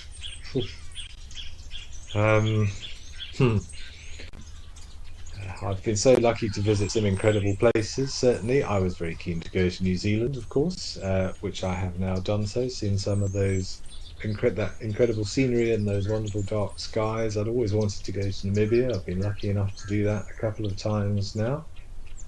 Um, I think the one place that I haven't been to yet that I'd very much like to get to is Zambia. I've been on both sides of it, but never actually ventured into the country. And I'd love to get to South Luangwa. I say I don't really know why. It's just one of those places that I've always wanted to visit. And I know Zimbabwe is a great place to go for a lot of wetland birding. And I've also recently decided that I'm going to have to do one of these Palearctic um, boat trips to go and find some of the seabirds in and around South Africa. I was never particularly interested in it. I found it all rather daunting. But having been out on a boat a couple of times in New Zealand and lucky enough to tick off a few albatrosses and mollymawks, which are like the lesser albatrosses, a couple of different petrels, I'm quite intrigued to pursue the idea of a bit more marine birding as well. So I've got lots of things on the list. Jackie, you're also asking about having an astronomy lesson at some point. Well, if you know me, you know I'd be very, very happy to do that, but it's such an intimidating large subject. I think best is if any of you do have any questions, feel free to send them my way. But if I can find a tenuous link to some form of astronomical phenomenon, I will do my best to pop it into the conversations.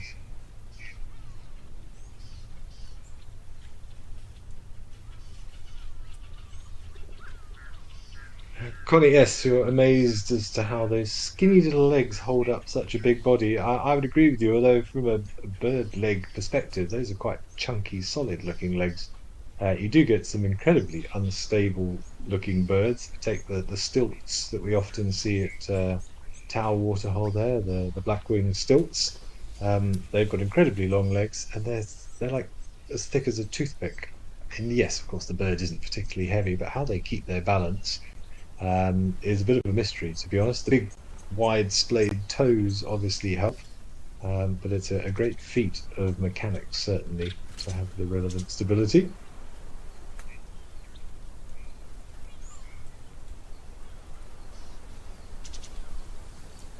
Julian Thomas suggesting that the marabou stork is possibly the ugliest bird in the world. Now, normally I'd say, oh, Shane, that's a bit harsh.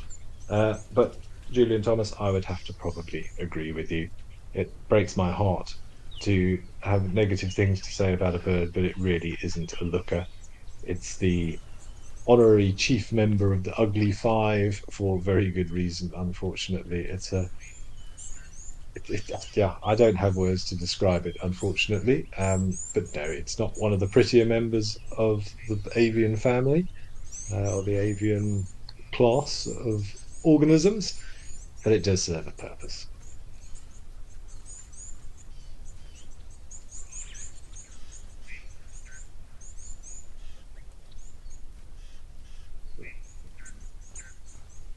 Mm. A nice group of looks like a mixture of vultures and storks riding the thermals, gaining some height. Of course, particularly the vultures and the eagles. I'm honestly not too sure about stork vision, um, but for the vultures, get high, particularly high up in the air, and use that incredible vision that they've got that all raptors have to scan for potential foodstuffs.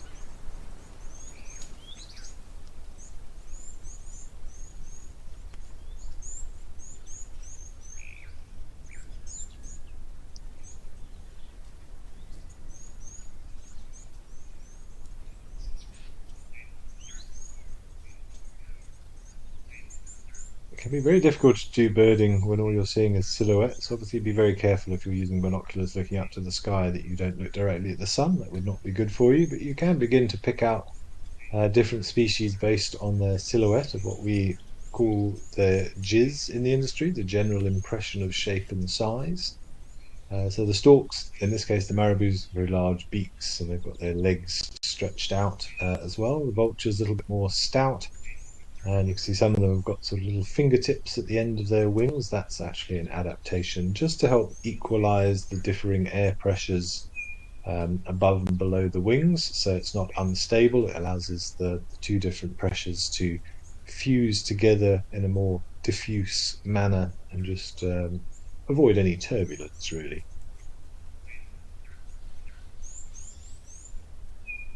it can be quite challenging identifying different species of vultures in flight, but they all do have different patterns on their underwings. It's just something that you have to learn. It does require a little bit of patience and a half decent pair of binoculars, although any sort of 8 times pair of binoculars is normally good enough.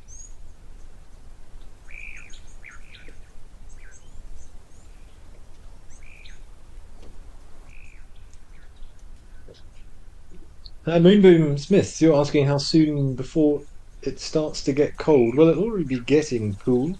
I saw the weather at the beginning of the show in most of the southern African locations there. Daytime temperatures up to about 30 degrees and nighttime dropping to the mid to low teens. So that will continue to drop over the coming months down to the single figures, low single figures in some places. But it's already getting cooler, certainly. But what are we in now? Just end of April. By June, it's properly cold, particularly first thing in the morning and last thing at night, or when the sun is not high in the sky. It always amazes me how quickly the temperature drops when the influence of the sun is not so obvious. As soon as it disappears, the temperature plummets.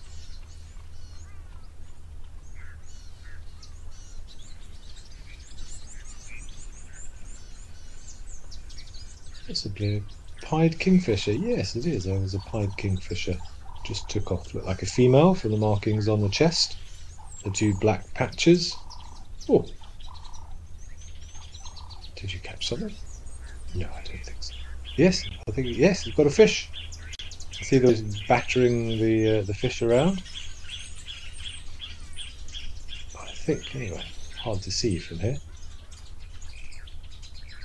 You have to knock the fish around to try and stun it on a branch so it can be swallowed. Ooh.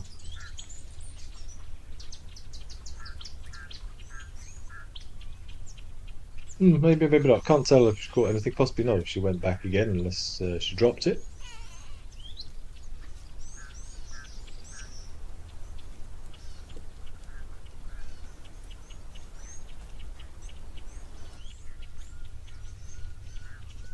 Lion dog asking whether storks and herons all hunt and feed all day.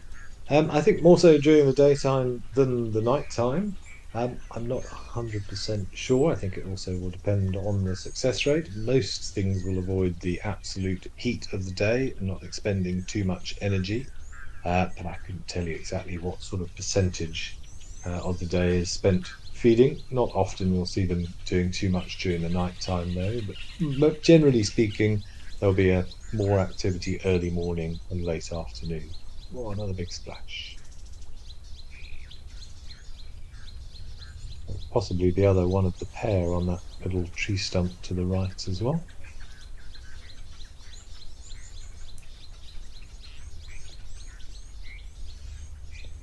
Casper, you enjoying the sky dance that we just saw there of all those circling birds of prey and the storks? I agree, it's quite the sight to behold.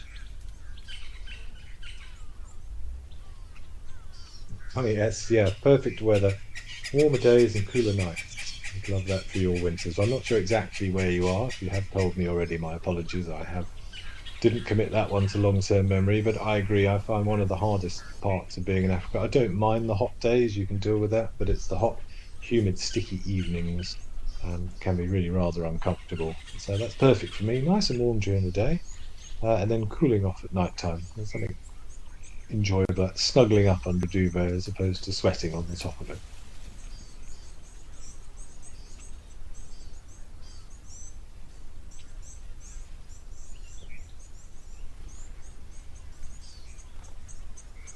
Excuse me, everyone.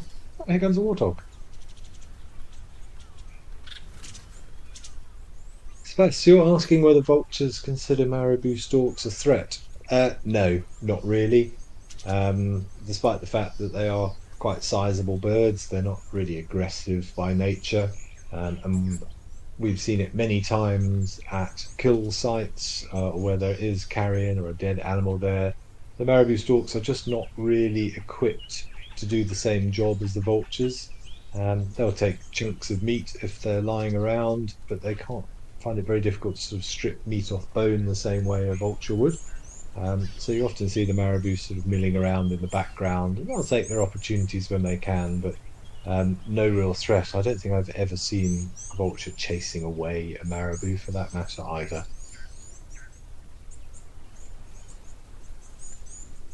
Julian Thomas, you're agreeing with me. Speaking of marabous, we love all birds and everything has its place, but they're just not very pretty. Yes, well said. Unfortunate for them, and I'm sure to some they are seen as gorgeous, perhaps to each other, but not the greatest aesthetics, it has to be said.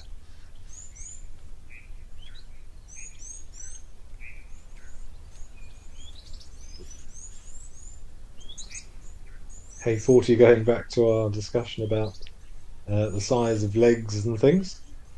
I was saying that you even think elephant legs look small considering their size. I suppose you could argue that, yeah, they do an awful lot of good work. But they obviously work very well. You don't often see elephants lying down. It does happen from time to time. They do take little snoozes, lean up against things, sometimes completely go flat. I wonder if they don't get arthritis and painful joints after a while.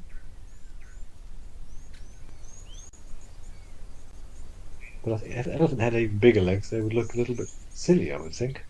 Don't know. It's difficult to picture them having knowing what they look like.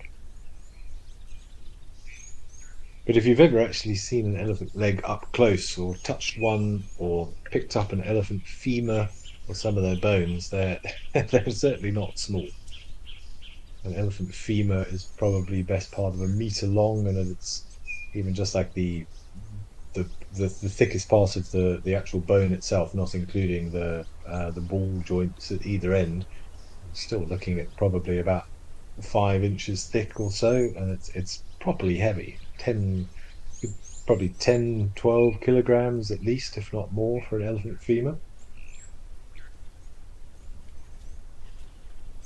Oh, you're in Michigan, then yes, cold days and nights in winter. I imagine it gets very, very cold over there. Yes, I like it cool, but I think that might be pushing it. Shame, we completely neglected our little warthog family who came in for a drink. Nice. Oh, catch up.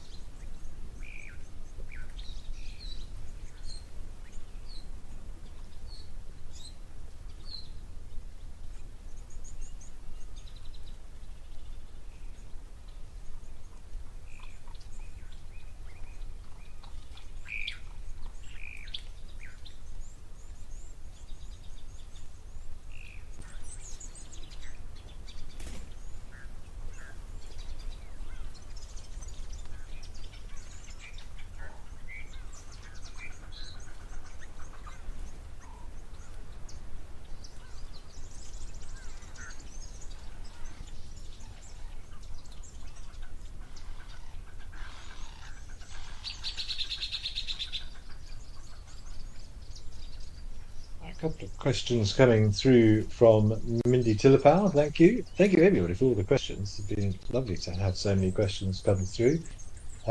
Wanted to know what the word for large flocks that move as one. I wonder how they never bump into each other. Well, those are both very good questions and very good points. Um, I'm not sure exactly what you mean by the large flocks. There are collective nouns for birds that you may be referring to. So the most famous one is probably a murmuration of starlings. You see those massive groups of starlings all wheeling and flocking together. The behavior of being able to sort of act almost like a singular consciousness like that in terms of behavior is known as allolomimetic behavior. Um, it's probably most easily explained by something like bird calls, things like the red-billed wood hoopooes that we have, or the aromark babblers, those groups of birds where one starts calling and the rest all do the same thing. You could argue that that idea of yawns being contagious is also an example of allolomimetic behavior. One starts it and everybody else continues. And that way of birds that flock, one moves and their very sensitive eyesight picks up that movement and has a knock-on effect throughout the flock. So hopefully that's what you were referring to. And you're also asking why some animals swallow their food without chewing. Um, well, it could be a variety of reasons. Sometimes they're in a rush, sometimes they don't have the necessary dentition to chew their food properly. Remember, chewing requires things like molars that we have at the back of our teeth, whereas most carnivores, the cats and the dogs, they lack molars. Their molars have adapted to become what are known as carnassials, which are like scissors. That's why you'll see them eating on one side of their sort of on their mouth, and you can hear it cutting like a pair of scissors, like a blade through the meat, and then swallowing it full. And rather than wasting time of chewing it, the stomach acids do the job for them. So it's just a way really to save a little bit of energy, um, get the food in the stomach quickly. That's why lions have such bulbous stomachs after they've fed, and then those strong stomach acids do all of the work for them. Carnivorous birds, of course, don't have teeth. Teeth are very, very heavy. And if you're flying, you don't want heavy things in your mouth. So swallow it whole, store it in the crop if needs be, and then let the muscular stomach of a bird known as the gizzard, it's a sort of grinding action, do the chewing for you once it's already in the stomach. Birds also swallowing stones to help with that abrasive chewing nature of the gizzard.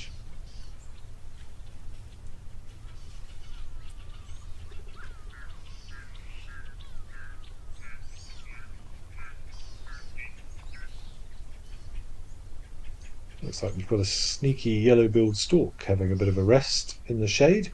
We were talking about thermoregulation the other day. There's one way of doing it. Stay out of the sun. And no, it doesn't have broken legs. I know it looks as if those legs are folded the wrong way. But remember, those are ankles, not knees, just because of the structure of a bird's feet. So they do seem to bend the wrong way.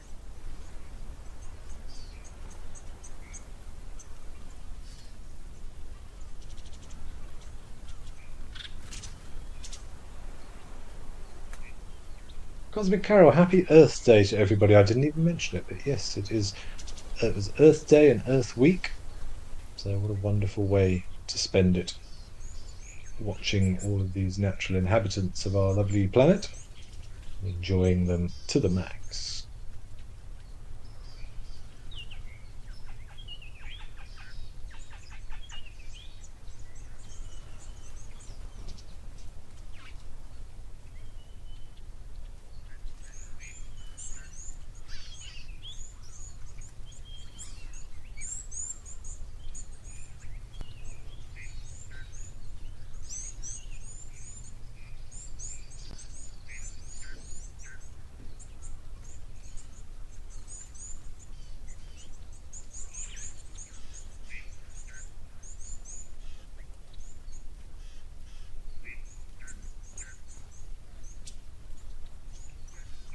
Guinea fowl wandering around in the back there and in amongst these Mapani thickets.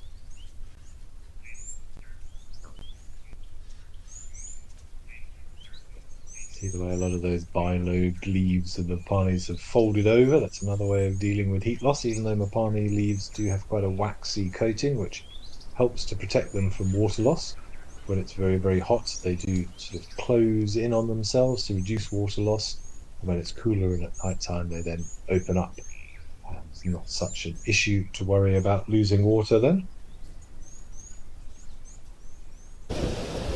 These are the helmeted guinea fowl with those very characteristic blue faces and casques. Oh, little disagreement. Obviously, a good spot of some seeds and things on the ground there.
One of our heron species just wandering into the water here.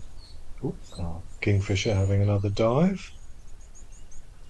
Let's see which heron that is. I thought I saw some reddish colour. You do get something called a rufous something heron. I'll have to double check the exact name. Not one that I've seen often. In fact, I think I've only ever seen one once or twice. The rufous backed heron. I think we saw a black heron here yesterday. Rufous bellied heron. Yes, rufous bellied heron, perhaps, or a black heron.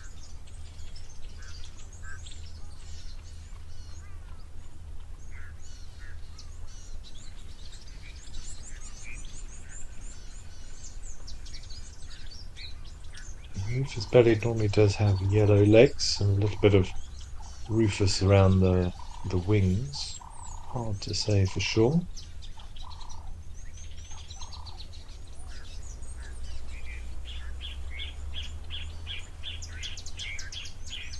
Ah, no, I think we're going to go to black heron. We saw that characteristic hunting technique there. Look at it, look at it. Brilliant, the Batman cape. We're going to go with the black heron for that one.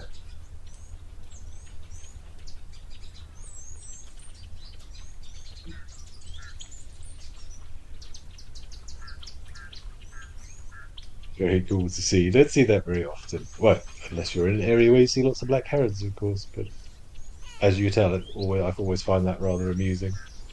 But a brilliant way of cutting out the glare.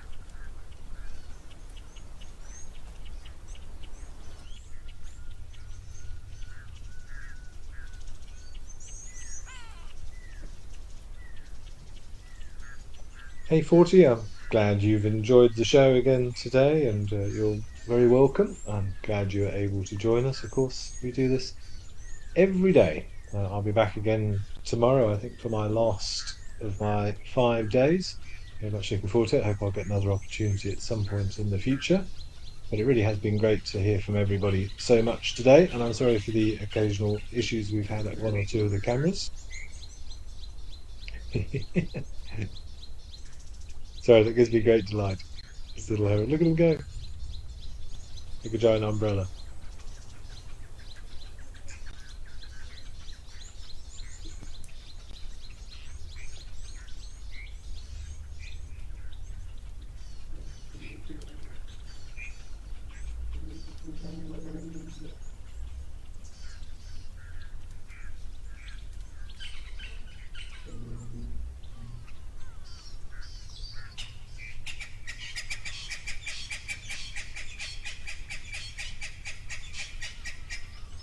Looking for pastures greener.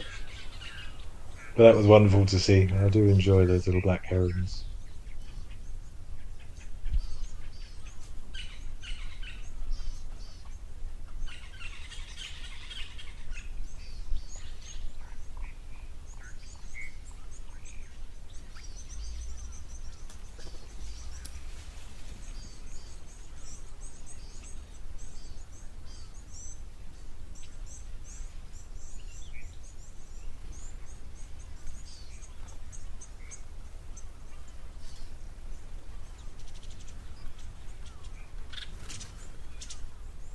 All right, we're going to try for the last 5 minutes or so to go back to Naledi Dam. Hopefully, the feed is a little bit more stable because it sounds like we've still got some elephants drinking at the dam. Let's go have a look.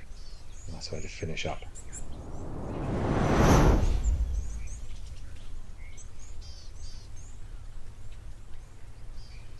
Yeah, still a nice little congregation enjoying themselves there, the little one.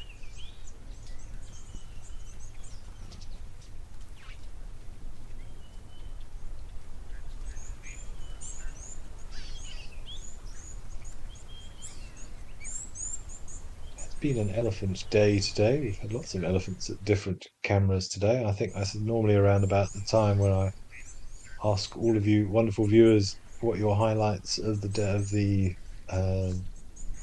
has been thus far. I think for me it was those two elephants interacting with each other at Tau. We saw that beautiful big bull wandering across the plains, and then when the second one came down and we saw them just touching trunks and touching each other's faces. I think that was very, very special to see. But if there's anything else, oh, and the black heron as well, because apparently I have a thing for those. But any other highlights that you've had, always interested to hear. But it's been another fantastic day, and just a shame we're running out of time again.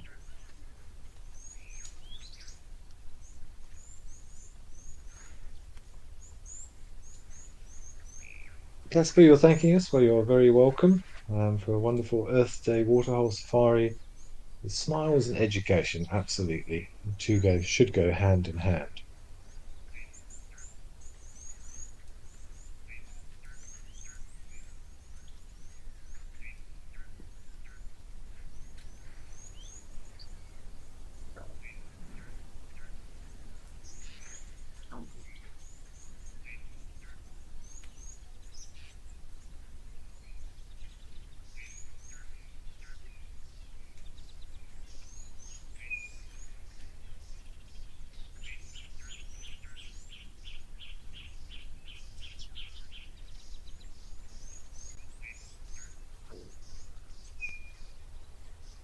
I see a lot of fanning of the ears going on, testament to still the heat, not quite in full winter cold just yet.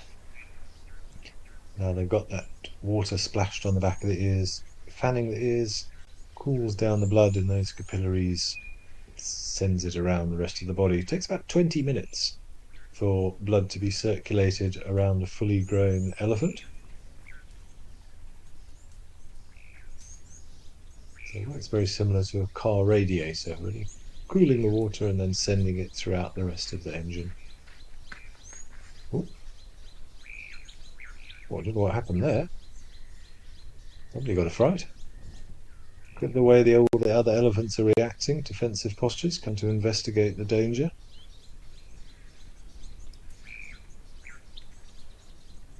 I think a little one came to have a look, and Mum just put her trunk in front of her legs and said, "Look, stop, I need to check the coast is clear."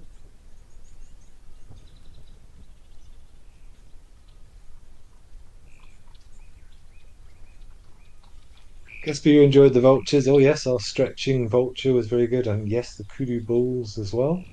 We've seen lots of amazing things.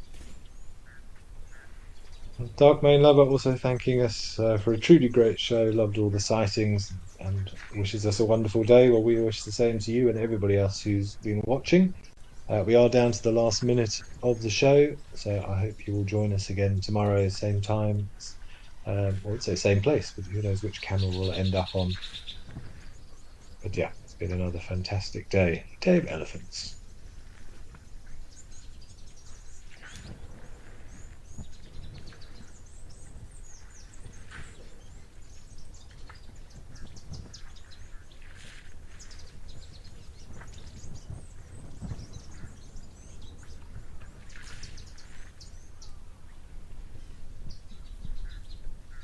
Well, we are pretty much out of time, everybody, but a happy Earth Day. Do enjoy the rest of our feeds, and I will see you all tomorrow.